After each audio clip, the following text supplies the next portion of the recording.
इन हालात में क्रेडिबिलिटी रखने वाली शख्सियत है, उसका नाम है नवाज शरीफ। आप उसकी तरफ जाएं, वो नवाज शरीफ जो है वो महमूद अचकजई को भी ले, वो अख्तर मैंगल को भी ले, वो डॉक्टर मोहम्मद मालिक को भी ले, वो मौलाना फजल रहमान, इमरान खान की पार्टी को भी, वो शाह महमूद कुरैशी को भी ले, इमरान खान, वो पीर पगाड़ा को भी ले, नवाज शरीफ को के पास जाया जाए। मैं पहले कह चुका हूँ कि नवाज शरीफ इन शख्सियात को, इन सूबों की क़यादत को साथ मिलाएंगे और नेशनल अप्रोच से रियासत का फ़ायदे के लिए आगे पहुँच। मैंने कतई नहीं ये कहा कि हुकूमत मजबूत करें या कमज़ोर करें या हुकूमत में आएँ या ना आएँ।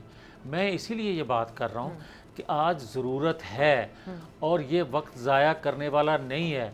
75 सालों में पहली दफ़ा पाकिस्तान को, रियासत को, कोई हुकूमत को नहीं मैं बात कर रहा, किसी जमात की बात नहीं कर रहा, रियासत को 75 सालों में पहला मौका मिला है कि हम दुनिया में अपना खोया हुआ मकाम भी हासिल कर चुके हैं, मकबूल भी हो चुके हैं, कबूल भी हो चुके हैं।